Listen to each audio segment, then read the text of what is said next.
I was walking in Toronto today, saw this man digging his entire butt. And I watched him walking.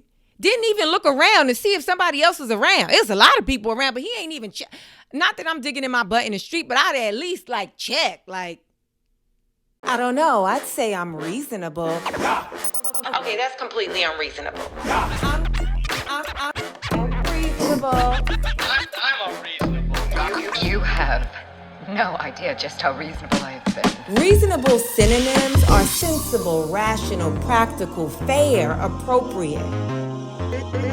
Fitting, suitable, logical. All things I would definitely say describe me. Do they describe you? Welcome to I'm Reasonable with Zainab Johnson. I'm reasonable.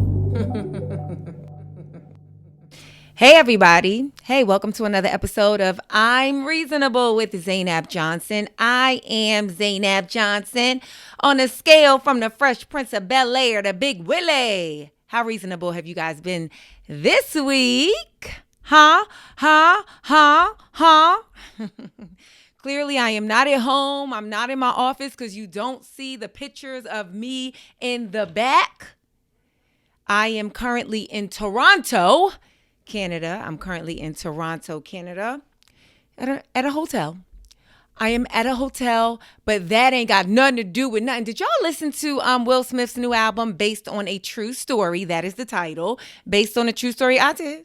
It actually got me through my workout this morning. Will I play it again? No pun intended. I don't know. We'll talk about it on What's Up with Z. And then in the main topics this week, a woman on the street interview goes wrong, and an interviewer got a two-piece combo on camera. We're going to talk about that. And then on Ask Z, we have a paternity test question. What?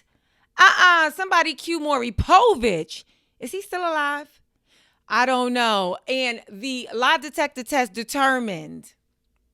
We'll get into it later. But first, make sure you guys check out my special if you haven't already. Hijabs off. Make sure you check that out. It is available on Prime Video, only on Prime Video. Also, you can listen to it wherever you listen to albums, music, podcasts, etc. You can listen to my special Hijabs Off. You can also watch this crowd work show that I did. It's called The Notebook. It is on YouTube. It's available. It's like an hour and it's like maybe like 65 minutes or something like that. But it was really fun. And I may be doing crowd work shows in the UK. And so if you want an idea, if you like, oh, should I come to a crowd work show? You want to know like what that kind of looks like from me, then you can go check out that hour that is on YouTube right now. Most importantly, I want you guys to come see me live, right? This coming weekend, April 11th and 12th. I'm in Toronto. Because I'm in Toronto. I am at the Comedy Bar, the Danforth location in Toronto, Canada. Those shows are sold out. But as I always say, show up at the door. People buy tickets. I'm telling you, I have never, ever been to a show, mine or anyone else's, that was listed as sold out, and I ain't look to my right or my left and see space. People buy tickets all the time for whatever reason, and then for whatever reason, they cannot make it. So it is sold out. If you can't get in, if you missed out, then that just means that you got to hop on those tickets earlier when I come back to your city. But if you in Toronto this weekend and you ain't get no tickets and you really like, dang, I don't know how I'm going to even go on if I can't see her show, then come to the door. Come to the door and just wait. Wait till they see everybody with tickets, and then they'll look in and be like, and make sure you dress warm because it was raining ice this morning. That's what woke me up out of my sleep, not my alarm clock. not housekeeping asking if I wanted the room clean. Ice hitting the window woke me up. So make sure you dress warm so that when you are waiting outside until they can let you know, like, you know what, we do actually have 1 or 2 seats available. you can get those seats. That is April 11th and 12th, this Friday and Saturday, Toronto, Canada. May 2nd through the 4th, May 2nd, 3rd, 4th, I will be in Arlington, Texas. That's the Dallas area. If you are in Arlington, Texas, Dallas, any of the surrounding areas, you want to come from Fort Worth, do it all. I will be there May 2nd through the 4th, May 16th and 17th. Actually, so I have been promoting my Stamford and Boston dates, right? May 16th and 17th was Stamford, May 18th was Boston. That's actually being rescheduled. If you got tickets, don't worry about it. It will be refunded, or they'll give you the opportunity to just apply it to when I come back, which I am coming back. The date is going to be in July instead of May. For Stamford, it's going to be in July instead of May because I'm filming something the weekend of May 16th, and so that's why it has to be rescheduled. So don't worry, Stamford and Boston, those dates are being rescheduled. May 30th, Atlanta. 2 shows in Atlanta, Georgia at the City Winery, May 30th. June 5th, St. Louis, Missouri. June 6th, 7th, and 8th, Kansas City, Missouri. June 13th and 14th, San Francisco, California, IA at Cobb's Comedy Club. June 19th through the 21st, Baltimore, Maryland, technically Timonium, Magoobies, June 19th through the 21st. But if you anywhere in the rate, and you know what I'm saying, close proximity, come to the show. Last time I was at Magoobies, it was the last show of the weekend, and I was like, all right, y'all, I'm about to go. And this girl was like, no, you not. And so I stayed on stage probably like 35 minutes longer than I intended. And it was a good time. It really, really was a good time. But I was like, all right, y'all, that's an hour. I got to go. That's an hour and 10 minutes. I got to go. She was like, no, you're not. You're not going nowhere. I'm like, well, what you want to talk about? And sure enough, me and the audience had a whole conversation for about 30 or 40 more minutes. So that's June 19th through the 21st. Baltimore, Maryland. June 27th and 28th, Tampa, Florida. My first time in Tampa, so show me some love, y'all. Make me feel like I got to go to all of Florida, okay? Make me feel like I definitely need to come back to Tampa. That's June 27th and 28th, Tampa, Florida. July 25th and 26th, that Dayton, Kentucky. I have Dayton, Kentucky. That might be rescheduled. So we just going to skip past that for now. Okay. The Cincinnati area date, that might be rescheduled. So we just going to skip back. You know what I'm saying? I'll keep y'all posted. We'll have clarity on Sunday's Live next weekend. Am I doing a Sunday Live? I'm going to be traveling that day. I'm not sure. We'll see. September 5th and 6th, I will be in Seattle, Washington. September 5th and 6th, Seattle, Washington. September 26th and 27th, Philadelphia, Pennsylvania. Ooh, we was just talking about Will Smith. Philly, where I am from. I can't remember if that's from Eve's album or from Rough Riders' album. Either way, all Philly. That is where they are from, and that is where I will be. September 26th and 27th. October 10th and 11th, Cleveland, Ohio. Somebody asked me the other day, you ever been to Ohio? And I was like, and not in the context of like shows. They was just like they was like curious, like nobody goes to Ohio. They was like, for example, like, have you ever been to Ohio? And I was like, yeah, like multiple times, multiple cities.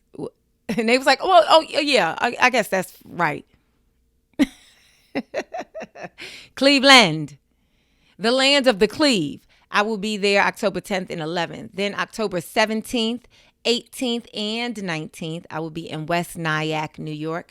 October 17th, 18th, and 19th, West Nyack, New York. November 21st and 22nd, Detroit, Michigan. Y'all don't even know how perfect this date is. So y'all know my family, some of my family live in Michigan. And I always be debating like, it's about to be the Thanksgiving, holiday weekend. Do I feel like, but I'm already be there. November 21st and the 22nd, I'm going to be there. So it's like, it just, you know what I'm saying? I like when things work out like that. It's like, oh, I could go do these shows and then I could just go to my mom's house and just annoy her. You know what I'm saying? Ask her to cook me stuff that I complain about. Why you make it like this? I don't know. Why you change it like this? Remember when you used to cook it like this? She'd be like, yo, Zainab, what more do you want from me? Like, I've raised you. I've loved you. What more do you want from me? I want you to make it like how you used to make it.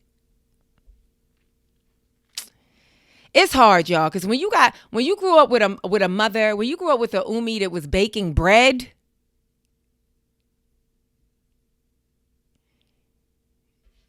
and now, not that she don't be breaking, you know what I'm saying? I'm just saying, everything used to be from scratch. Now I be going there looking like, she be like, I have salad stuff in there. And then I be the one making the salad stuff. I be the one making it. She be like, Zainab, I got all the salad stuff in there that you need. Make me a salad. Could you make me a salad, baby? November 21st and 22nd, I'll be in Detroit, Michigan. Then December 5th through the 7th. December 5th, 6th, and 7th, I'll be in Addison, Texas. And of course, we are working on more dates. Some things are changing. Some things are being rearranged. We're working on more dates, more cities. So just stay tuned, okay? While I have you guys, go ahead and subscribe. Wait, did I tell y'all that the link to the tickets is in the details of this podcast? All you got to do is scroll down. I know you enjoy looking at my face. Humbly. But just scroll down and click on the link to the tickets and the details of this podcast and get those tickets. Also, hit that subscribe button. And if you like what you're hearing, if you look forward to tuning in, if you be going into YouTube looking for a new something from me, then you should subscribe. Hit the thumbs up. That's the like button. Go ahead and share it with somebody who you also think would enjoy it. Or if I pose like a question and you like, I think this person should hear this. Or I'm very interested in continuing this conversation with this person in my life, whoever they may be, your friend, your sister, your brother, your mother, your father, your niece, your nephew, your coworker, your teammate. I don't know. Share it. Okay. All right. Okay. Let's just get to it then, right? What is up with Z? What is up with me? What's up with me? What's up with me, you ask? Okay, so like I said, I'm in Toronto. So far up, you got birds in the condo. Shut up, Lil Wayne. I don't even know if I said the right lyric, but I'm in Toronto. And when I'm home, I don't go to the gym. Like when I am at my home address, I don't go to the gym. I've always had like a slight, ever since like, I guess being an adult, like no longer being like in school, like whether that be like, you know, primary school or like college, like I have never been a fan of going to the gym because I don't like the idea of having to get in your car to go work out. I don't really like the idea of having to commute somewhere to get a workout in. So you telling me before I start my day, I got to commute for 30 minutes to an hour or whatever to get to the gym, then work out, then go back home, like, and then get my day started. I can't, I'll be up at 4:00 in the morning if I got to do that. And that is not sustainable. And I know y'all probably like some of the Muslims listening is probably like, well, you know, we be getting up at like 4 or 5 o'clock in the morning for Fajr prayer. You know what? You know how quick I did Fajr prayer this morning in my hotel? From the time that I woke up from my Fajr alarm to making wudu to making salat to getting back into bed, 13 minutes. 13 minutes. And I will say that even though 13 minutes is a short amount of time, I had such a hard time getting back to sleep. My next alarm was set for 8 a.m. for me to wake up. I didn't fall back asleep. I was in the bed laying down with my eyes closed, but I didn't actually fall back asleep until probably like 7:25.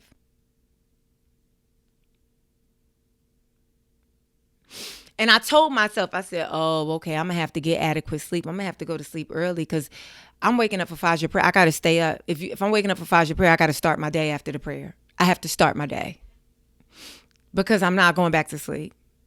I don't know if it was the ice cubes hitting the window, the Toronto ice cubes hitting the window that kept me up. I don't know what it was, but I ain't have no stimuli. I ain't have a TV on. I wasn't scrolling social media, nothing. Just my thoughts. I start reciting Al-Fatiha over and over and over and over again. Try to put myself to sleep. Anywho, how did I get on? That's a tangent. God dang.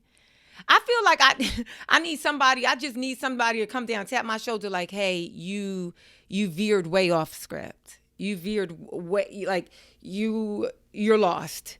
We need to get back on the road to What's Up with Z. I don't go to the gym when I'm at my house. I do my little 4 to 5 miles, you know what I'm saying, in the morning, most days during the week, at least like 5 days a week, 4 or 5 days a week. I have to wake up, do my little 4 or 5 mile run in my neighborhood, you know, which is why I always got to live in a runnable neighborhood, you know. And a couple of days a week, maybe 2 days a week, I'm hitting up Pilates. 2 days a week, I'm hitting up Pilates. Maybe once a week, it hasn't been regular. It used to be a regular occurrence when I was home more, but you know, I'll go on a hike. That's the beauty of living in like Los Angeles. You know what I'm saying? You get to do a lot of outdoor stuff all year round. I'm going on a little bit of a hike if my friends are trying to be active while also being social, you know. But I ain't going to no gym. I ain't got no gym membership. It's not happening. So when I am on the road, I like to stay at hotels that have nice gyms, because I'm like, oh, especially if I'm coming to an area where the weather isn't really conducive to me being outside, right? So this morning I was at the gym because the hotel that I am in right now has a very nice gym. Very nice gym. Like, it's like who's Equinox's little sister? It's this gym, right? And so I was like, ooh, let me lift some weights. Let me really like utilize all of this stuff that I don't use when I'm at home. You get what I'm saying? Let me use the machines. Let me use the weights. You know what I'm saying? Let's build a little bit, right? Anybody that probably lifts weights is like, so you're going to build a little bit for what, like a week, and then you're going to go home and go back to your Pilates for 2 days a week? First of all, mind your business. Second of all, have you got tickets to my show yet if you saying something?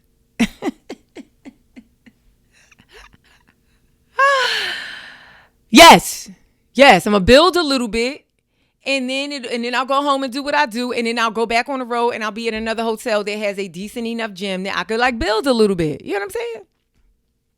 Anywho, normally when I start with like a little bit of cardio, and then I go right into like the weight training and stuff like that. And so when I was, normally I'll start, whether I'm at home or at the gym, I'll start with, I'll be listening to like news podcasts. Then I'll go from news to like hot topics. And yeah, for the most part that, and then like maybe music. It just depends on, like if I go from hot top, it depends. Obviously during Ramadan, I was listening to the Quran.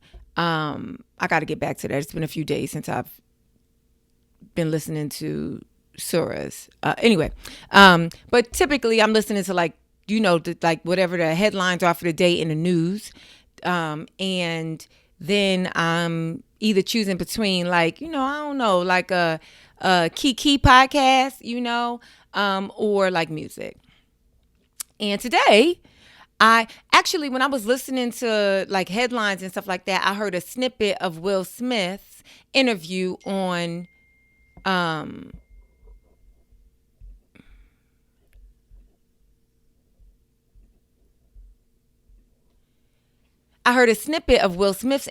Drink Champs. I have not listened to that episode. I'm not sure if I even will listen to that episode, but I did hear a snippet.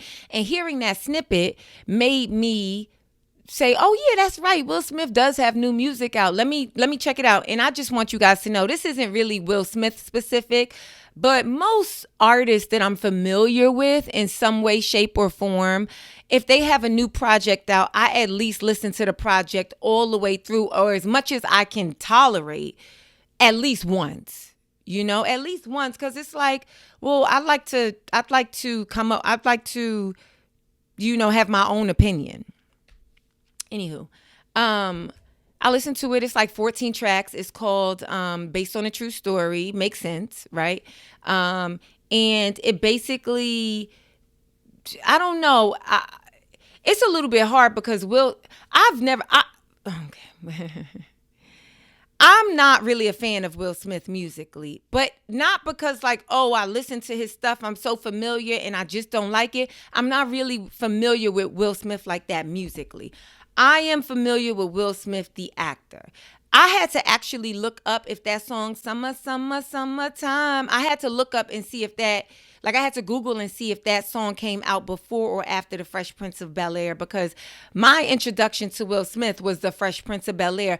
But I also kind of remember that song being on, like around that time. I don't ever remember playing the song. I don't ever remember seeking the song out. But I feel like I remember being like, walking in the park with my mom or something and maybe hearing that song. And I know the rhythm of like the hook, but I don't know any of the lyrics, any of like the verses. Anyway, and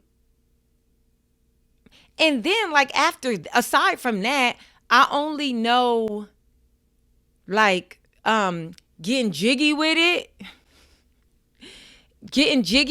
And then I'm straight. Ooh, the wow, wow. That's Will Smith, right? That's like them like movie soundtrack songs ain't really never gonna hit for me like that, So so it's not like, oh, I think he a whack music artist. I really don't even have like enough knowledge to have an opinion of his music before this most recent drop, right? But Will Smith, the actor, huge fan of Will Smith, the actor, from, like I said, my introduction to him, which was The Fresh Prince of Bel-Air. I loved Bad Boys. I really enjoyed King Richard. I liked Collateral Beauty. I liked Focus. I didn't love Concussion. I loved iRobot. I loved Hitch. I loved The Pursuit of Happiness. I loved Hancock, 7 Pounds, all the Men in Blacks. I loved Ali. Enemy of the State. I loved Enemy of the State. Enemy of the State is kind of like low key happening now. Independence Day, like all of that. I never saw 6 Degrees of Separation. And of course, my absolute favorite Will Smith project in the entire world is I Am Legend. Like, I be watching I Am Legend, like how they don't give him credit for this. How hard, like this the best. This is his best work, in my opinion, as like in his performance as an actor. Like, anywho, so just saying that I am a huge fan. All the controversy, recent controversy included or excluded, I am a huge fan of the actor that has been presented to me for the last 30 years, Will Smith. So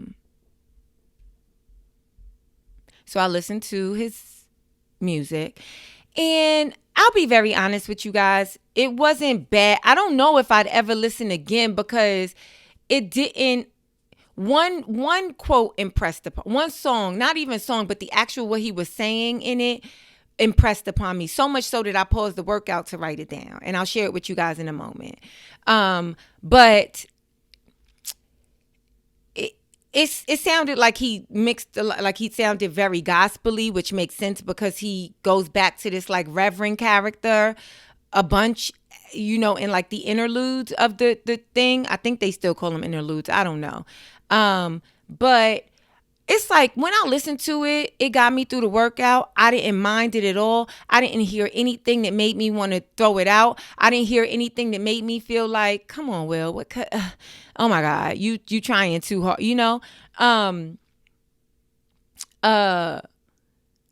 But I also didn't hear anything that made me musically feel like, yo, that really changed my life musically. You know what I'm saying? Like, yo, I got to listen to this over and over and over and over. And so I don't know if that makes it good or bad. Like, I don't know. It also made me start thinking, and this is a question that I'll pose for you guys. I feel like this might spark some real controversy. I feel like you can't grab people musically later in life. You either grab them young and they're a fan for life, or that's like, so what I mean is like Michael Jackson, right? it don't matter how many songs Michael Jackson came out with in the late 90s, early 2000s. It don't matter how good they was. It don't matter how they charted.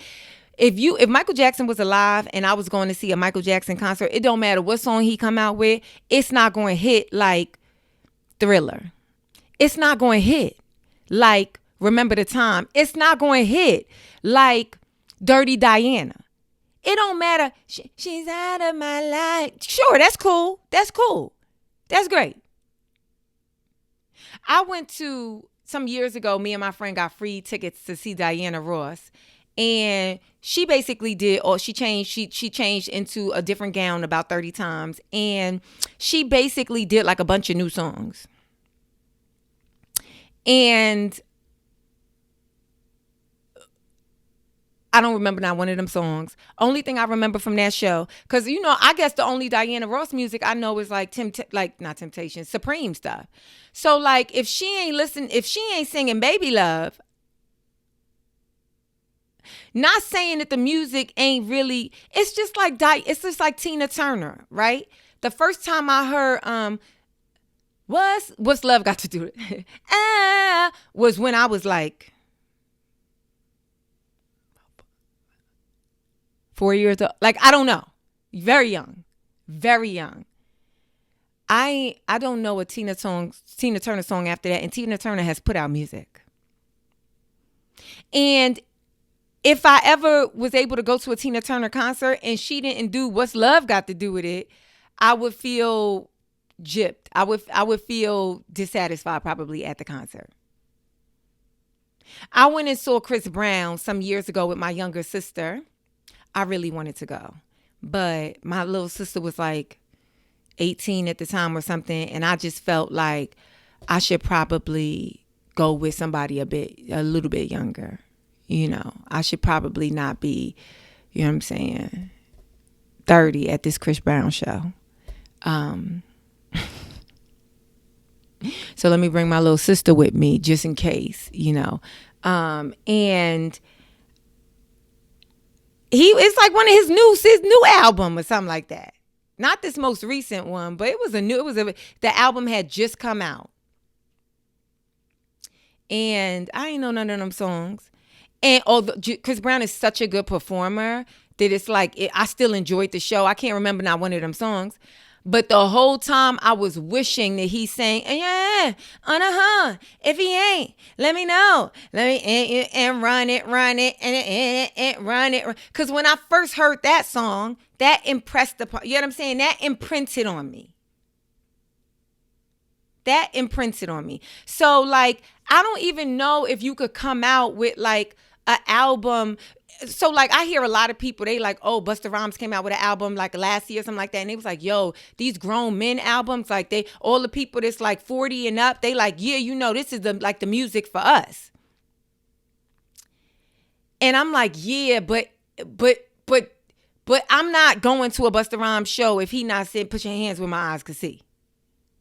If you really want to, a bus. So I ask you guys, is it possible? Like, I love all of Beyonce's new music, all of it. But when she hit that Crazy in Love, I remember exactly where I was.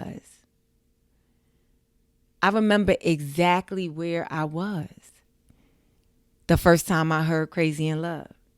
I remember seeing the video and saying, I have to get those jeans. I have to have those jeans. When you young and you trying to look like your favorite pop star, you like, there's no way I will be dressed tomorrow without this Beyonce outfit. Not the whole Beyonce outfit, because she had the hat to the side. Like, not quite. But like, I need those Miss 60 jeans. I don't even think Miss 60 is still in business. I need those Miss 60 jeans. How I'm going to get them? I don't know how I'm going to get them, but I need those Miss 60 jeans. Because Beyonce just came out with So I don't know what y'all think. Like, your favorite artist, if they came out with new music, would you just go to see them strictly sing this new current music that they can? Like, if you a fan, if you remember exactly where you was when you heard Will Smith and DJ Jazzy Jeff's Summertime. I don't even know the album. I don't know none of the songs that got to do with it, but I hear that they were big. But if you remember exactly where you were the first time you rocked out to that music, and you hear based on a true story and you enjoy it, and then Will Smith goes on tour, are you going to the tour simply to hear based on a true story tracks, or is it pretty, do you need him to do Summertime? Let me know in the comments. The quote that I got from it, the quote made me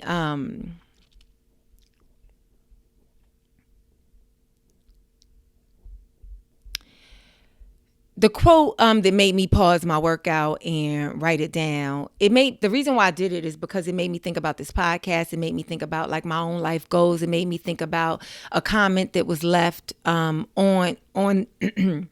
on one of these videos from, maybe it was Sadaka. She was at the show in New York, and she, I think she said something about my audience, like my live audience, like how they were like a reflection of me, like how I had a really wonderful audience, and like the energy of my audience is just so wonderful. And she believes, I hope I'm not misquoting, but she believes that it's a reflection of like me and what I put out there. And I'll be very honest with you guys, I get that response from the clubs too, from like venues. They're like, your audience, the wait staff, everything, they're like, if we could have your audience every single weekend, it would be a delight. So I'm so thankful for that, and I'm really grateful if it is a reflection of me. So anyway, the quote that made me sort of, I don't know, that resonated with me from Will Smith's album is, it's actually, I guess it's called The Reverend. And I don't know if it's a separate actual Reverend or if it's Will Smith playing a Reverend character and kind of changing his voice a little bit. And then it says YCMI sermon. And I think YCMI sermon might be like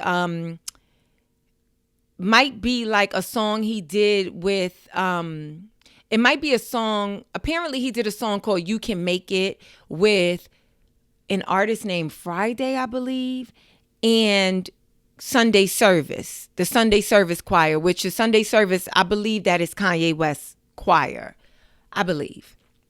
Anywho, so the lyrics are to this interlude is, brothers and sisters, I could easily just play it for you guys, but then they might flag this whole podcast episode, and I don't want that to happen. So, brothers and sisters, let us take this moment to pause. Tune into your neighbor. Take your attention to your loved ones. One of the things I've learned in this life is that everybody is going through something. Everybody is having a hard time. Everybody you pass on a freeway, everybody you see in the store, every eye you catch on the street is going through something. Now, this is the part that, like, I was hearing all of that, and I'm like, yeah, like that. Yeah, you right. Everybody got a story. Everybody going through something at one point or another. Everybody, you know what I'm saying? Everybody going to face some struggle. Everybody got, but this is the part that really made me stop. And it said, and you have the opportunity and the responsibility to be the one that pulls them back from the edge, not the one that pushes them over. That's the part that got me. And I was like, yeah, that is what I mean when I say just take a second and try to be reasonable. And I'm saying it to like this camera and ultimately to you guys watching, but I'm always saying it to me in the mirror. Like, it is my responsibility. It is the opportunity given to me to always be a person that's pulling another human being back from the ledge versus pushing them over the edge.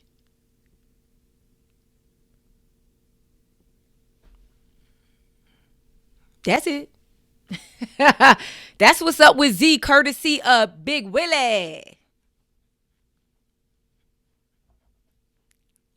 All right, let's get into Z main topic. One topic. Because, every time I'll be going through a lot of topics, and then I'll be wondering, why is the episode 92 hours? Because I'm going through so many topics. But we got one topic. There was a lady on the street. She went up to Harlem and decided to talk about, she is anti-abortion, which is totally fine and totally her right. She is pro-life, and she went up to Harlem in New York City and decided to do some women on the street interviews. She started talking to this other woman who was pro-choice. And, it started out really friendly and let's have this conversation about this hot button issue. And then she got snuffed. Are they still saying that? Punched in the face. Boop bap. Boop bap. Boop boop. And then she was in a taxi bleeding and crying. And so here, let's watch the video. The channel? Yeah, we're doing some interviews today. Such a good vibe. Should we kill the kids in foster care? Why not? Why not, if that's the case? We should kill the kids in foster care that aren't wanted. Who's going to take care of them? I need to know the percentage of people who take children from foster care and abuse them and molest them, who make them personal slaves. We should just kill them. Statistics before you come to me talking about pro-life. We should kill the victims of molestation. I think... What does this have to do with molestation? You just mentioned people molesting children. We should kill the kids in foster care is what you said. What I'm saying is in general, overall. If I don't want to have a baby, I should have the choice to. Just don't have sex then. Even as teens, people explore. And it's as funny as you want to be, people should still have the choice. I think that you just don't understand the magnitude of having a child. I'm not the one who admitted they would be okay with killing babies in foster care and killing children that have been abused. That's not the point. What I'm saying. That's really... So, who was the most reasonable? Was it the pro-life interviewer or the pro-choice interviewee? Now, I think that they were both unreasonable, but I actually get the pro-choice girl. I understand her reaction. Although I feel and that's the whole point of me saying how reasonable have we been, right? Because I just feel if she would have taken a second, she would have realized, okay, putting hands on this girl is not the right choice. I need to make a different choice, right? But I think when doing man on the street style interviewing, you can't really have an agenda, you can't really have a position. You're essentially taking on the role of the journalist, and therefore you are the information seeker. But if you have a clear agenda that you're trying to manipulate, then it makes it unfair for the person that you are asking to give you an interview. And I am a believer in education that leads to safe choices, but I definitely think that there needs to be mechanisms in place, i.e. pro-choice mechanisms in place to give you a choice, just in case things don't go according to plan for whatever reason. And I personally hate when people talk about abortion only in the context of safe sex or unprotected sex. Sometimes condoms break. Sometimes you fully intend to have protected sex and the condom breaks. Or let's not act like there aren't some men. We've seen it. We saw it, and you may destroy. We done seen the Law and Order episodes where men purposely poking holes in condoms. Not that women don't do that also, but with two different actually the same motive. And they both wrong on both sides. But let's not pretend it's just it's just the most irresponsible choice in the world.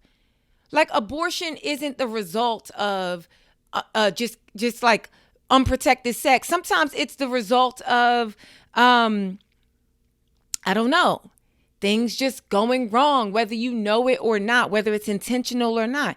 Sometimes it's a choice that has to be considered because an assault happened. Sometimes it's a choice that has to be considered because there is a lack of resources. Imagine if you missed a bus. Imagine if you went and they was like, oh, this is the bus you got to take to get to so-and-so, right? And you like, okay. And they like, oh, the bus come at 10:02. And you missed the 10:02 bus. And you like, dang, I missed the 10:02 bus. Is another bus coming? I probably ain't leave out with enough time. I underestimated the amount of time it was going to take me to get from my house to the bus stop. And now I missed the 10:02 bus. Dang, that's messed up. But is there another bus coming? No, there ain't never another bus coming. Oh, well.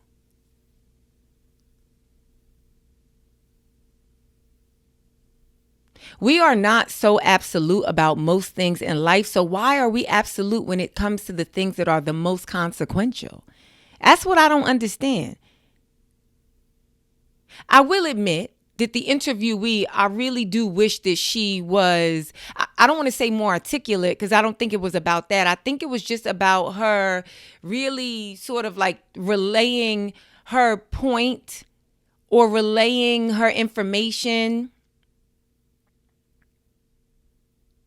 in a better way. Like, I'm not a person that loves, I'm not like somebody that's like, no, Planned Parenthood is the best. I am not a person that says that. But, and I'm also aware, like in the very recent past, we've been made aware of Planned Parenthood's inception, right? The woman who started it and what her objective was, and it was not positive, right? I understand that. I am aware of that. But I also know that when I was out here young adulting, and did not have health insurance, I was out of the house and not utilizing my parents' insurance, unable or unaware of how to get some sort of like government assistance, and I wasn't working regularly enough to have health insurance. On top of the fact, I'm sure you guys have followed all of the SAG stuff, like our union stuff, and you know that we have to, as performers, make a certain amount of money to qualify for the health insurance. It's not like, oh, you did a show however many long ago or 2 years ago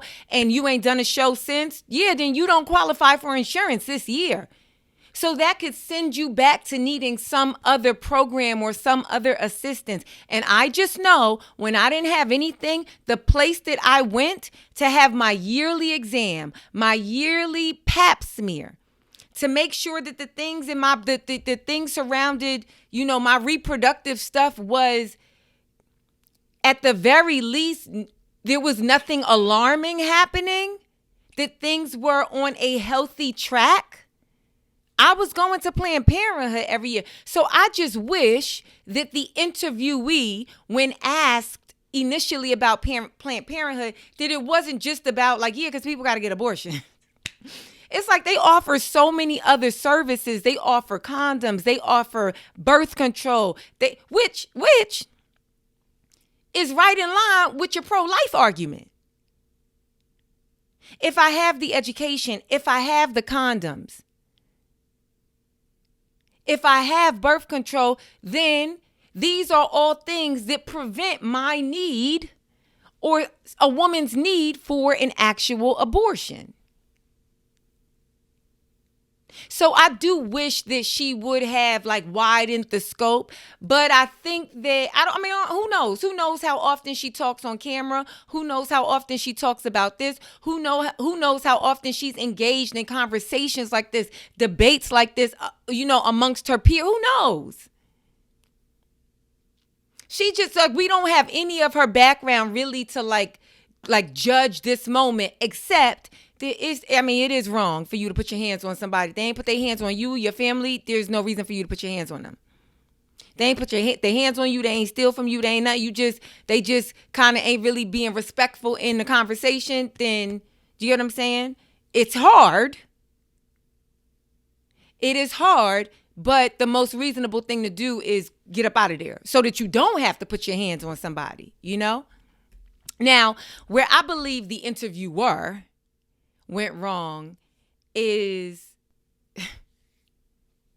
I believe the interviewer was dead wrong. I'm going to be honest with you. And the reason why I believe that she was wrong is because she, one, had a very clear agenda. And so therefore was definitely manipulating the conversation to fulfill her talking point or whatever her video was supposed to service. But also, you, even with that, even having an agenda, you made it very clear, like you showed your hand. And that girl realized, oh, the interviewee, she realized, oh, you ain't really trying to hear me out. You ain't really trying to be open and have like a conversation where we both understand one another's views and maybe come to like some sort of solution or some sort of new, reasonable thought process. You ain't trying to do that. Oh, you trying to make me look stupid and sound stupid. Oh, and when I try one last time to point out a certain narrative, you remove the mic from my mouth. Now I gotta mollywop you. Now I gotta throw 2 punches to the upper quadrant of your face. Now I gotta give you the 2-piece combo. And of course, if the interviewer is trying to capitalize off of a narrative before the interview goes left, before the interview. So she trying to get something. She not trying to get that. This wouldn't even be a thing if the girl was like, oh, no, I don't believe in abortion at all. No. It's like now you got nothing. But you saw somebody who had an opposing view to you. And instead of trying to understand why that had an opposing view, your goal was to make her and her opposing view look and sound stupid and minimize it. And my commentary right now ain't got nothing to do with whether I'm pro-life or pro-choice. It has everything to do with how you conduct yourself. Like, hey, yo, girl, why would you even try this BS? Why would you try it in Harlem? Of all the places in all the city, because they were in New York City and Harlem specifically, why would you even try it? Why would you try it in Harlem? You were supposed to take, because if you know you work in an angle, if you know you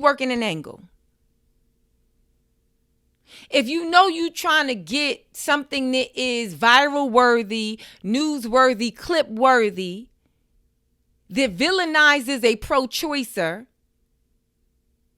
if you know that's what you're trying to do, why would you go to 125th Street? Why would you go to 125th Street and Lenox Avenue or wherever you was? Why would you do that? You were supposed to go to Times Square with the tourists. You were supposed to go to Times Square with the tourists. Or you were supposed to take your behind down to Soho with the passive New York City transplants. But to go up to 125th Street and think you gonna pull that and the probability of you not getting mollywopped, it's like, come on.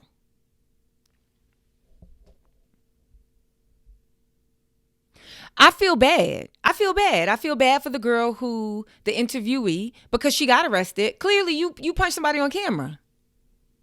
Now, if I was the judge, I would see that, and I would be able to see that you were antagonized. I would be able to see that. If I see the whole video, I would be able to come to the conclusion, yeah, there was some antagonizing happening. However,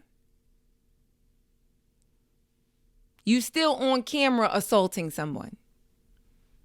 You're still on camera physically assaulting someone. That's why I be like, take a second, try and be reasonable. Take a second. Take 1 second and think. Don't, you know what I'm saying? Because let me tell you, like, our ego is so irrational. In the interest of protecting us, the ego is so irrational. That girl didn't punch the interviewer. Her ego did. Her ego said, she ain't trying to hear nothing you got to say. Bye. The girl got arrested. Because that girl, like I said, if she is trying to capitalize off of, this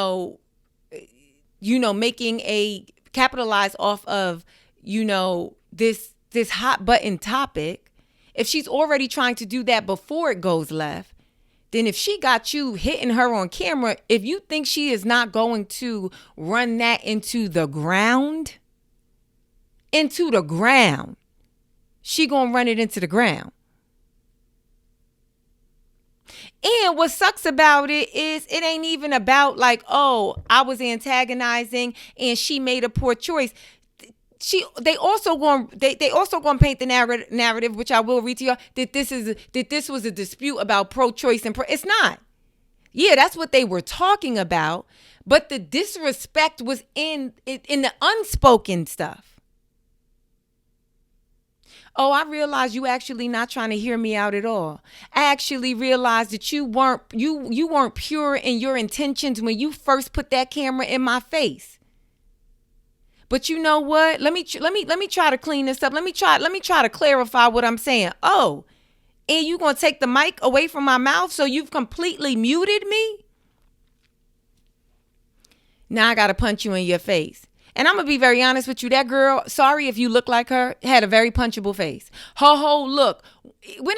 Before I even played the video, I knew who got punched. I said, the girl in the blue dress got punched. Because it's something about her whole get up that's like, if you ain't got punched yet, you going to get punched one day. Unfortunately, it's just some people, they look match, they inner match, they outer. It's like, oh yeah, you tried it.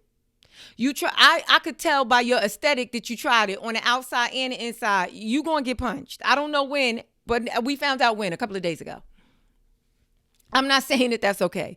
It's my position that you don't put, violence as much. I have in my life been in situations where all I wanted to do was punch somebody.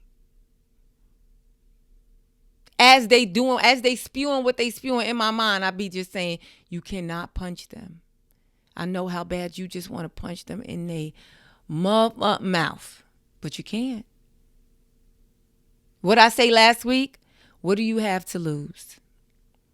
The interviewee, she got arrested. She bailed out. She bonded out, I believe. But it's like, you don't need that. All because you was just, I don't know where you was going. You was having a whole day. And you stopped for a girl who you thought was friendly. And it just to do a little simple interview on camera. That's another thing. We all be wanting to get on camera. I be on camera every week with y'all. Be on stage every day. Except I try not to be on stage on Sundays. Be doing auditions. Be being on TV professionally. When I'm walking down the street and they be like, hey, can I ask you a question on camera? No, you cannot. No, you cannot. For what? For what? For you want to play this game on camera? I do not. Can you answer this question on camera? I cannot. Hi, can we talk to you? You cannot. No. Even if I'm around and people taking pictures and I notice like, oh, there's a potential that I could be in this picture and it ain't got nothing to do with me being public facing. I be like,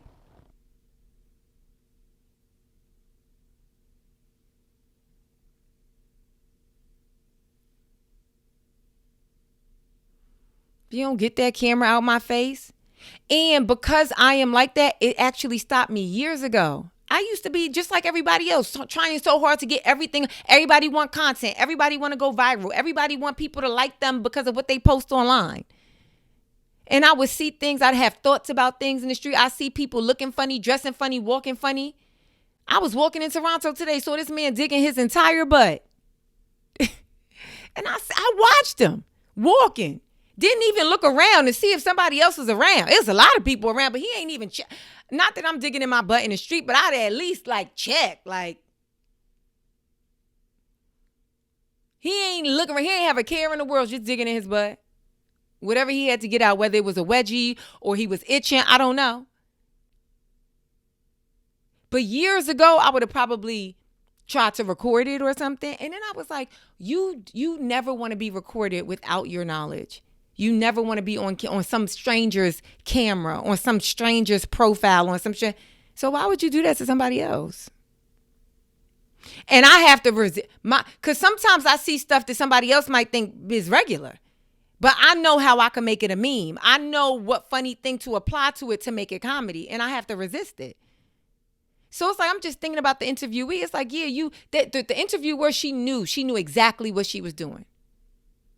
She just ain't know she wasn't supposed to do it in Harlem. But the interviewee, it's like, you stopping just to have a conversation, having no idea that it was going, in a matter of minutes, you're going to have an assault charge.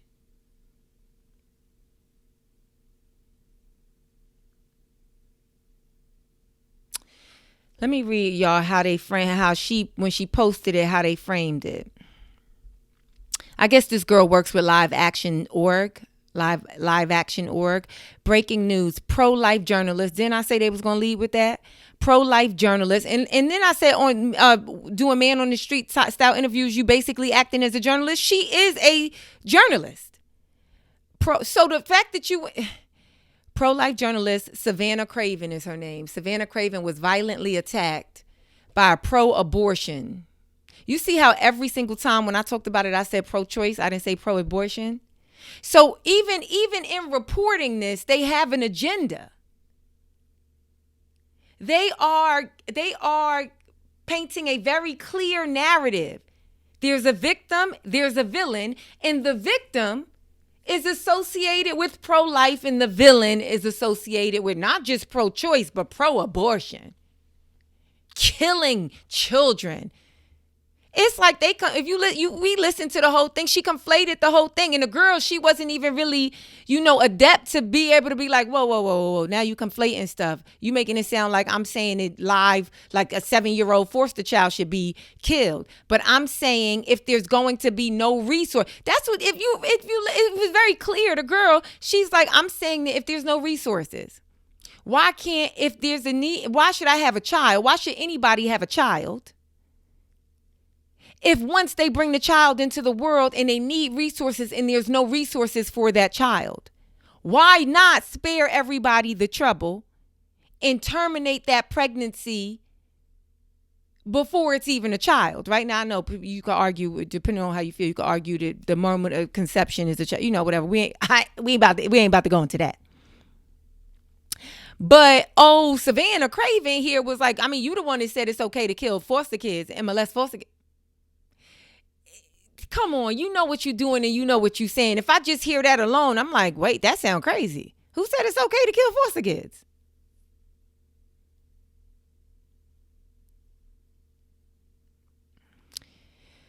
Savannah was working with Live Action Org.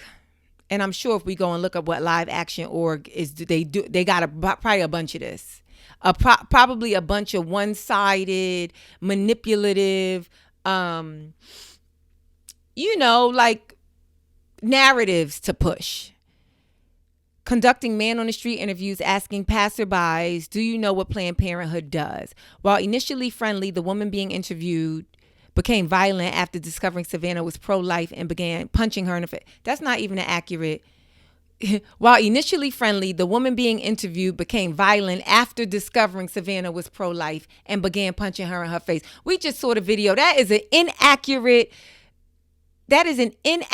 assessment of what happened. Now, did it start off friendly? Yes. Did she get punched in the face at the end? Yes. Was it simply because she was pro-life? No. It was because she pulled that mic away from her hand, from her mouth. A pro-abortion culture is more violent culture. See, an agenda, a very, very clear agenda, which is why when people come up to you, okay, this is the last thing I'm going to say. You see how they started the question with, do you know what Planned Parenthood does? That ain't really your question. That's a setup question, period. Because that ain't really what you want to talk about. You ain't trying to talk about what Planned Parenthood does because, like I said, Planned Parenthood does multiple things. Planned Parenthood is probably giving away more condoms, more birth control, and doing more pap smears than they ever do in abortions, ever. Because the need for those things is much greater than the need for abortions. Those are just facts.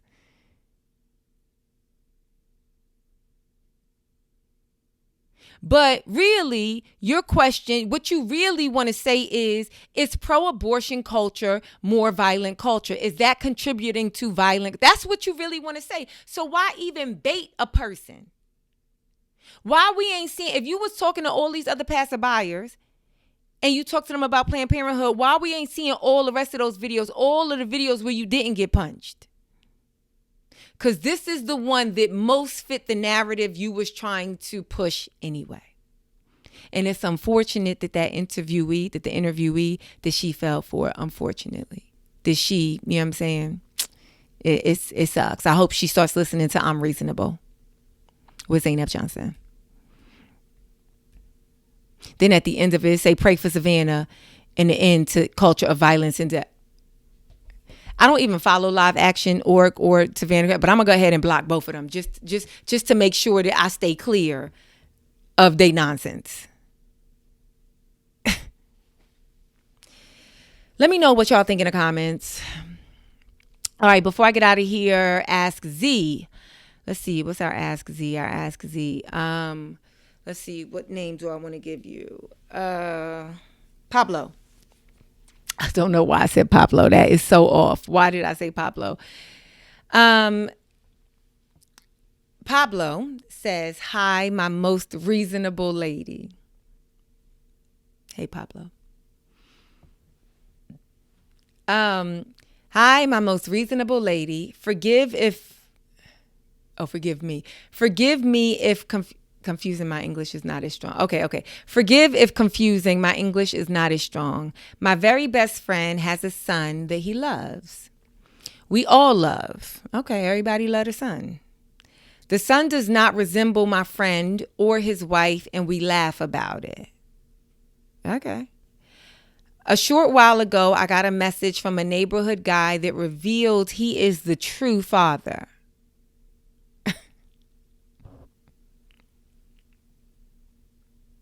Part of the fact that English ain't your first language is making this more funny and more intriguing. I got to be honest. Because you just getting straight to the point, and it's a very big point.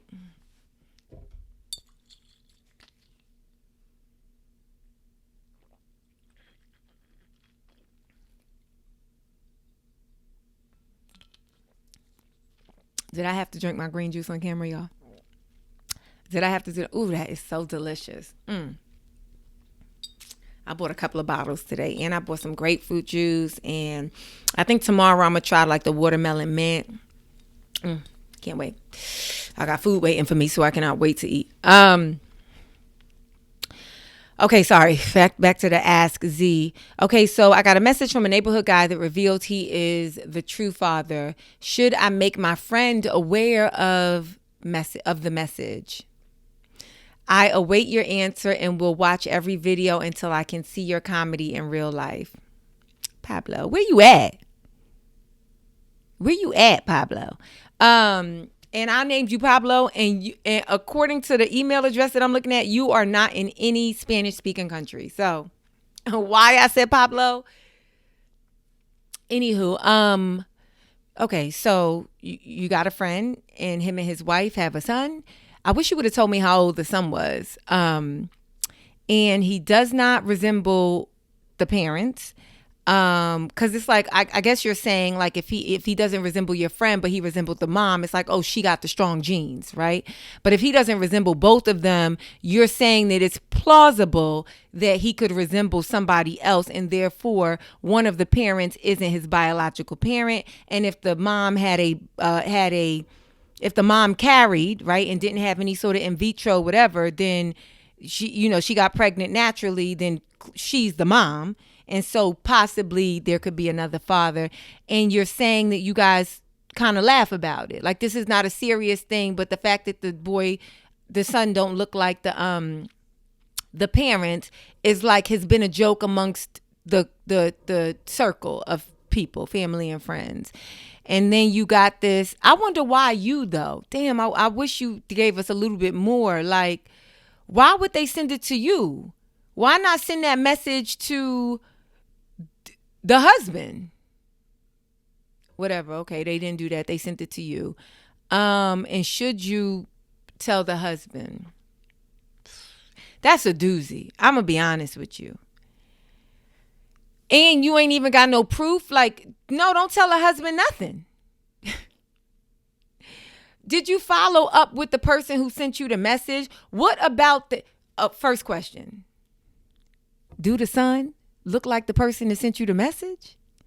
Is that why you are like, you ain't asked no other questions or give me no other information? Is he just a dead ringer? Like, oh, is it like, Maury, like he got his eyes, he got his nose, he got his lips, he got his neck, he got his haircut. Remember what Maury, when they used to say, he got his haircut. You mean the thing that the barber gave him? So you mean they both chose number 9? That is not hereditary, okay? The haircut is not hereditary. I'm so sorry. And his eyes is on the side and his ears go like that. And I know he be listening, and that's the same way he is like, and the results are in. The paternity test says you are. Anyway, so yeah, does the son look like the guy who sent you the message? If there's no like clear proof, then I think that's first. I think that I have so many questions before I can even try to give you some reasonable advice. I need to know, are you equal friends with the couple? Meaning like you're friends with the wife as well as the husband in a very like equal playing field? Or are you the guy's friend and you only friends with the wife because he married her? But first things first, I would ask the person who sent you the message, the neighborhood guy, I would ask him what and why. What proof do you have to back this up? And why did you decide to reach out to me? Why did you decide to reach out at this particular moment? And back to the what are you hoping to accomplish? That's first. Let's start there. And then we go, I'm going to wait on this one. I'm going to wait for you to give me more information. And then, because that's a doozy. I'm going to be very honest with you. There's no way that I'm just going to, somebody could send me a message about somebody that I love, somebody that I'm close with, just some person. I don't care that like you saying a neighborhood guy. So I'm assuming that you have enough of a relationship with him. But you didn't call him your friend. You didn't call him like a coworker. You didn't call him an associate. It's just like a neighborhood guy. So is it like somebody y'all grew up with?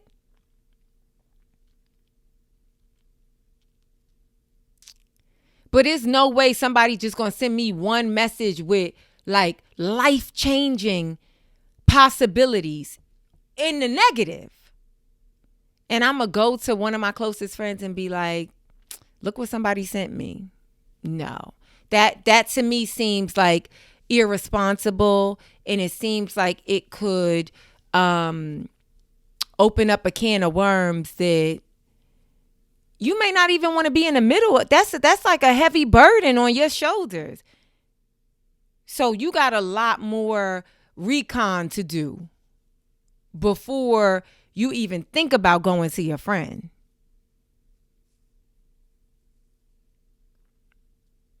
And I don't know if you know this, but you say that y'all laugh about it often. Would your friend even care? What if your friend already knows? I don't know. I feel like there's so much conversation around like, or there's these assumptions that if a man finds out that he's not the father of the child, he just going to drop everything and leave. But listen, there are men that show up, whether it's a biological connection or not, and there are men who don't show up, whether it's a biological connection or not. And so if your friend sees this boy as his son and has loved him and is going to love him, which is why I also need to know how old he is. How old is the son? Then maybe it doesn't even matter. Maybe it will change nothing in their lives. First, I need you to find out some more information and write back into Ask Z so that we can continue this, okay? If you want to submit a question to Ask Z, all you have to do is email ZainabComedyVIP at Gmail. Zainab, ZAINAB, comedy, COMEDY, VIP, like very important person, which is what you guys are, at gmail.com.